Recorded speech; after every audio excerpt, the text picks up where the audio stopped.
नमस्कार प्यारे बच्चों, कौटिल्य एजुकेशन हब चैनल में आपका बहुत बहुत स्वागत है। जैसा कि आप सभी को पता है, हमारे सिलेबस में सिर्फ 2 लेसन रह गए हैं। वो हम जल्दी से जल्दी कंप्लीट करेंगे और फिर हम रिवीजन की तरफ बढ़ेंगे। तो बच्चों, ये पाठ का सार है वीर कुंवर सिंह का, जो हम यहाँ से पढ़ेंगे। देखिए, वीर कुंवर सिंह के पाठ का सार। तो ये 17 नंबर लेसन है, ठीक है।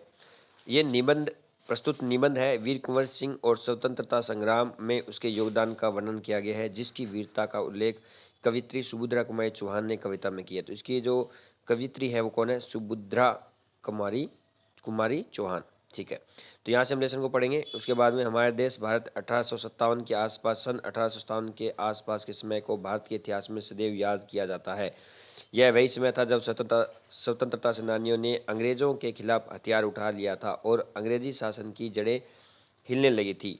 अंग्रेज इस विद्रोह को दबाना चाहते थे और विद्रोह में से मंगल पांडे को फांसी दे दी गई थी। इसी समय भारतीय सैनिकों ने अधिकारियों के खिलाफ आंदोलन न कर दिल्ली की ओर प्रस्थान कर दिया था और दिल्ली पर कब्जा करके बहादुर शाह जफर को शासक घोषित कर दिया गया था।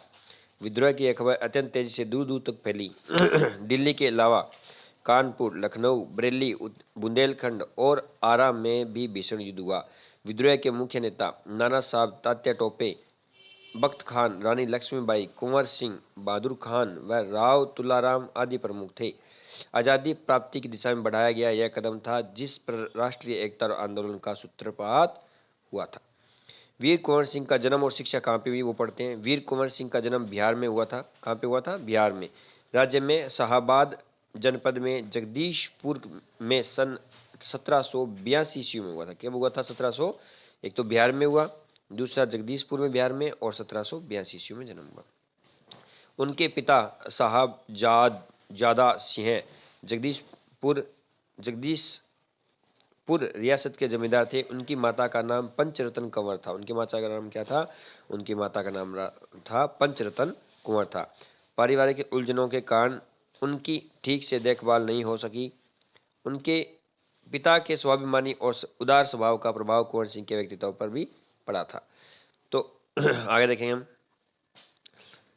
कुंवर सिंह के मन पढ़ने लिखने से ज्यादा घुड़सवारी, तलवारबाजी और कुश्ती में लगता था। कुंवर सिंह में देशभक्ति व स्वाधीनता की भावना के प्रेरणा स्रोत है। सन 1827 में जब कुंवर सिंह ने अपनी रियासत की जिम्मेदारी संभाली, उस समय अंग्रेजों का अत्याचार चरम सीमा पर था।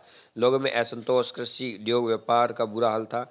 यह देख अंग्रेजों को मुकाबला करने का निश्चय किया। जगदीशपुर में जंगलों में रहने वाली बसूरिया बाबा ने कुंवर सिंह के मन में देशभक्ति व स्वाधीनता की भावना उत्पन्न की थी। ये प्रश्न पूछ सकता है कि कुंवर सिंह के मन में देशभक्ति व स्वाधीनता की भावना किसने उत्पन्न करी थी? तो ये है बसूरिया बाबा। उन्होंने बनारस, मथुरा, कानपुर, लखनऊ जाकर विद्रोह में गुप्त योजना बनाई थी। वे बिहार के सोनपुर मेले में बैठकों की योजना बनाया करते थे। कौन से मेले में? बिहार में एक मेला लगता है, पशुओं का मेला होता है ये बिहार में, सोनपुर का मेला।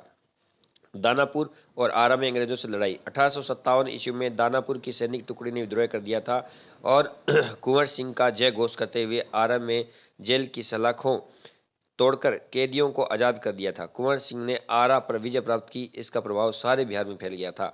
सारे बिहार में इसका प्रभाव फैल गया। अनुशासन की कमी, जमींदारों का असहयोग, शस्त्रों की कमी के कारण जगदीशपुर में अंग्रेजी सेना से कुंवर सिंह की सेना हार गई, परंतु कुंवर सिंह निराश होने के बजाय भावी संग्राम की योजना बनाने में जुट गए थे। कुंवर सिंह की सफलताएं। कुंवर सिंह सासाराम से मिर्जापुर, रीवा, कालपी, कानपुर, लखनऊ होकर आजमगढ़ गए। उनकी वीरता भारत भर में फैल चुकी थी। लोग उनके साथ जुड़ते गए। उन्होंने अंग्रेजों से युद्ध कर 22 मार्च 1858 को आजमगढ़ जीता और अंग्रेजों के आजमगढ़ पर आक्रमण करने पर दोबारा हराया। स्वाधीनता का झंडा फहराते जगदीशपुर पहुंच गए। छापामार युद्ध में पारंगत थे। छापामार युद्ध होती है, मतलब छिप छिप के वार करते थे वो। उसके बाद नेक्स्ट स्लाइड में देखते हैं हम। और आगे आता है मृत्यु कब हुई थी इनकी, वीर कुंवर सिंह की? 26 अप्रैल 1858 में। इनकी वीरता के बारे में अनेक कहानियां प्रचलित है, ठीक है। और कुंवर सिंह एक चतुर संवेदनशील व्यक्ति थे। एक बार क्या हुआ था, एक बार कुंवर सिंह को सेना समेत गंगा पार करना था। अंग्रेजी सेना ने उनका पीछा कर रही थी। उनको धोखा देने के लिए अफवाह फैला दी कि सेना सहित बलिया के पास हाथियों पर चढ़कर गंगा पार करेंगे। डगलस सेना सहित उनका वहीं पर इंतजार कर रहा था। बलिया से 7 मील दूर, कितने मील दूर? 7 मील दूर गंगा पार कर रहे थे। अंतिम नाव में कुंवर सिंह थे। डगलस ने वहां पहुंचकर गोली चला दी। गोली बाजू में लगी। उन्होंने अपना हाथ काटकर गंगा में अर्पित कर दिया, स्वयं बच गए थे। कुंवर सिंह ने अनेक स्कूलों को भूमि दान में दी और अनेक सड़कें, स्कूल व मकतब बनवाए। उनकी लोकप्रियता की चर्चा भी आज भी बिहार में गाए जाने वाले गीतों में देखी जा सकती है, चर्चा में है। तो अब हम पढ़ेंगे बच्चों कठिन शब्द, इसके क्या क्या है। कठिन शब्दार्थ, ये आपको कठिन शब्दार्थ लिखने हैं। सरनाम मतलब होता है प्रसिद्ध, अभिराम मतलब सुंदर होता है, अमर मतलब कभी न मरने वाला, व्यापक मतलब होता है विस्तृत, शस्त्र मतलब होता है हथियार, ठीक है। विद्रोह मतलब होता है बगावत, दमन नीति का मतलब होता है बलपूर्वक दबाने की नीति, और विरुद्ध का मतलब होता है खिलाफत, तैनात का मतलब नियुक्त या कब्जा करना, अधिकार करना, घोषित का मतलब होता है ऐलान करना। मुहावरा होता है काम आना, मतलब युद्ध में मरना। युद्ध में मरना क्या होता है? मुहावरा, ये काम आना, ये मुहावरा याद रखना। भीषण मतलब भयंकर होता है। दृढ़ मतलब मजबूत होता है, निर्मित होता है, बनाना। सांप्रदायिक मतलब संप्रदाय होता है, संबंधित। उल्लेखनीय मतलब कहने योग्य, उल्लेख करने योग्य मतलब संघर्ष मतलब टकराव, उलझन मतलब कठिनाई, स्वाभिमानी मतलब आत्म सम्मान रखने वाले, उदार मतलब होता है दयालु। अत्याचार का मतलब होता है जुल्म करना, अन्याय करना। चरम सीमा का मतलब होता है सर्वोच्च सीमा। असंतोष, संतोष के भाव का अभाव। देश में व्यापी, पूरे देश में फैला हुआ संकल्प। दृढ़ निश्चय, सिद्ध अलौकिक शक्तियों से संपन्न। देशभक्ति, देश के लिए अच्छी भावना होती है, उसको बोलते हैं देशभक्ति। स्वाधीनता, अपने अधीन रहने की भावना। गुप्त। पूर्णिमा का मतलब होता है वह रात जिसमें चांद पूरा गोल होकर चमकता है, उसे क्या कहते हैं? पूर्णिमा कहते हैं। और अमावस्या में क्या होता है? रात पूरी काली होती है। क्रय विक्रय मतलब खरीदना और बेचना होता है। विख्यात मतलब प्रसिद्ध होता है, ठीक है ना। बागी मतलब बगावत करने वाले। मुहावरे, कूच करना मतलब प्रस्थान करना। कूच करना मतलब मुहावरे का अर्थ क्या होता है? प्रस्थान करना। जंगल की आग की भांति फैलना, बहुत तेजी से फैल जाना, ठीक है। अब हम बात करेंगे यहाँ पे सूरवीर। देखो, सूरवीर होता है बहादुर। सूरवीर क्या होते हैं? बहादुर होते हैं। तत्पर, तैयार। ज्वाला तीव्र लो होती है, जो आग होती है बहुत तेज जलने वाली। पतन मतलब बर्बादी होता है। परास्त होगी मतलब हार गई। आत्मबल मतलब मनोबल होता है। भावी मतलब आगामी होता है। प्रस्थान करना मतलब जाना। कीर्ति का मतलब यश। अधीनता मतलब मातही, यानी किसी गुलामी, अधीनता स्वीकार करना। सौभाग्य मतलब अच्छी किस्मत वाला मुहावरा है। लोहा लेना मतलब मुकाबला करना। कुशल मतलब होशियार होता है, ठीक है। तो ये आपके शब्दार्थ है, आप देख लेना, यहाँ पे भी कुछ दिए हुए हैं।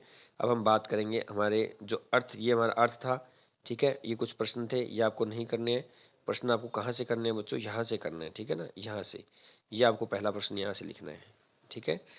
तो आपको पहला प्रश्न ये वाला करना है, मैं आपको बता दूं, ये वाला निबंध से। वीर कुंवर सिंह के व्यक्तित्व में की कौन कौन सी विशेषताओं ने आपको प्रभावित किया, ये वाला करना है, ठीक है। और ये प्रश्न 2 नंबर करना है आपको, ठीक है। और उसके बाद में आपको करना है, आगे चलते हैं प्रश्न नंबर 3 में। प्रश्न नंबर 3 करना है, 4 करना है, और ये नहीं करना है आपको। और उसके बाद में ये करना है, ठीक है। और उसके बाद में हम चलेंगे आगे नेक्स्ट में, तो देखते हैं कौन सा करना है। उसके बाद में बच्चों आपको ये नहीं करना है, उसके बाद में ये वाला जरूर करना है आपको, ध्यान रखना, ठीक है। कौन सा वाला? ये वाला। ये 1, 2 और 3 ये इंपॉर्टेंट प्रश्न है, ये वेरी इंपॉर्टेंट है आपके एग्जाम की दृष्टि से। 3 नंबर प्रश्न, ठीक है। ये भी कंधे कोई सोनपुर मेला, जो मैंने बताया था, एशिया का सबसे बड़ा मेला होता है। यहाँ आती हुए अन्य पशुओं के क्रय विक्रय के लिए प्रसिद्ध है। मैंने कहा ना, पशुओं का मेला होता है। यह मेला कई दिनों तक चलता है। मेले में अनेक किस्म के पशु होते हैं। तो ये हो जाएगा बच्चों आपका, ठीक है। उसके बाद में और भी है, ये आपको पढ़ने हैं, इनको आपको लिखना नहीं है यहाँ से, ठीक है ना। ये भी नहीं लिखना आपको, कुछ नहीं करना यहाँ पे आपको, ये लिखना है आपको, ठीक है। ये लिखना है, और सॉरी, लिखना नहीं है, ये पढ़ना है। यहाँ से अतिरिक्त प्रश्न है ये आपके एमसीक्यू आते हैं, वो वाले प्रश्न हैं, ठीक है। उसके बाद में ये भी आपके एमसीक्यू हैं सारे के सारे। ये आगे आपको कुछ नहीं करना है, लिखना नहीं है, सिर्फ आपको इनको है वो सबको पढ़ना है बस, ठीक है। एमसीक्यू है, जो हर की बार भी प्रश्न बहुत आए थे एमसीक्यू में, इसलिए मैंने एमसीक्यू भी लगा दिए इसके साथ में, ताकि आप लोग ढंग से इनको पढ़ लो। तो ये आज का आपका लेसन रहेगा। हम फिर मिलेंगे एक नेक्स्ट वीडियो में। आप सभी अपने प्रश्न आंसर सभी अपनी कॉपी में कर लें, ठीक है। और मैं नेक्स्ट वीडियो लेके आऊँगा, तब तक के लिए नमस्कार, धन्यवाद। नमस्कार प्यारे बच्चों, जैसा कि अभी मैंने एक वीडियो कंप्लीट कर दिया है, दूसरे वीडियो में फिर से आपका स्वागत है। ये अपूर्व अनुभव है, ठीक है। अपूर्व अनुभव हमने लेसन क्लास में पढ़ चुके हैं, लेकिन मैं आपको ये लेसन का थोड़ा चित्र आपको दिखा देता हूँ। आपको करना क्या है, तो आपको ये लेसन आपको ढंग से पढ़ लेना। मैं थोड़ा बड़ा करके इसको दिखा देता हूँ, ठीक है। और ये कठिन शब्द आपको यहाँ से लिखने हैं बच्चों, यहाँ से आपको कठिन शब्द लिखना है। ये आपको मैंने क्लास में पढ़ाई दी है, तो यहाँ आप थोड़ा और देख लेना। उसके बाद में हम चलते हैं, ये आपके जो मुहावरे, ये सब आपको लिखना है, ध्यान रखना, ये सब चीज़ें लिखनी है आपको अपनी कॉपी में। मुहावरे भी दिए हुए हैं इसके अंदर और ये भी आपको दिया हुआ है। इसके बाद में जो प्रश्नांतर आपको करने हैं वो मैं बताता हूँ कहाँ से करने हैं आपको, ठीक है। ये भी नहीं करना यहाँ से आपको, और यहाँ से आपको प्रश्नांतर करने हैं, ये वाले देखो, ये पहला प्रश्न करना है, दूसरा करना है आपको, ठीक है ना, तीसरा भी करना है और चौथा भी करना है। चारों तो ये करने हैं आपको, ठीक है। उसके बाद में इधर आपको नहीं करना है, 4 ये करने हैं। उसके बाद में आपको करना है इसमें से आपको नहीं करना है कोई सा भी, ठीक है। और इधर आपको ये पढ़ने हैं ये वाले, ठीक है ना। इसमें से आपको ये वाला करना है, ये वाला ज़रूर लिखना है आपको, ठीक है। ये आंसर लिख लेना, आपको पता लग जाएगा कि प्रत्यय और मूल शब्द क्या होता है। हथियाना में हाथ मूल शब्द हो गया, ठीक है ना। धकियाना में धक्का मूल शब्द हो गया। श्रम मतलब शर्माना, इसका प्रत्यय आना प्रत्यय लग गया तो इसमें जुर्म में जुर्माना हो गया। इस तरीके से ये आपके जो प्रश्न हैं ये आपके MCQ आपको पढ़ने हैं, लिखने नहीं है। ये लिखना है ये वाला, ठीक है, ये वाला आपका लिखने में हो जाएगा। उसके बाद में हम चलेंगे नेक्स्ट स्लाइड में। नेक्स्ट में भी, इसमें भी आपको है ना बहुविकल्पिक प्रश्न दिए हुए हैं, आपको सिर्फ पढ़ने हैं, ये वाले सारे पढ़ने हैं ये, ठीक है ना। ये आपको याद करने हैं, लिखना नहीं है। लिखने का काम कम रखूँगा, याद करने का काम आपको ज़्यादा करना है, ठीक है बच्चों। ये भी आपको है ना, ये जो प्रश्न है सारे के सारे आपको क्या है, याद करने हैं, लिखने नहीं है इनमें से एक भी प्रश्न, ठीक है। और ये आपको प्रश्न लिखना है, ये वाला लिखना है, ठीक है ना, ये वाला लिखना है, ये 2 प्रश्न आपको लिखने हैं और ये वाला भी लिखना है। ये 3 प्रश्न आप यहाँ से लिखेंगे। उसके बाद नेक्स्ट में चलते हैं। तो इतनी ही थी ये स्लाइड। तो ये मैंने ज़्यादा प्रश्न पढ़े नहीं, टाइम ज़्यादा हो जाएगा, वीडियो लंबा हो जाएगा, इसलिए आप लोग सभी इनको आराम से देखें और अच्छे से इनको अपना होमवर्क कंप्लीट कर लें। तो हम मिलेंगे नेक्स्ट वीडियो में। लाइक एंड सब्सक्राइब करते रहें और वीडियो का आनंद लेते रहें। तब तक के लिए धन्यवाद।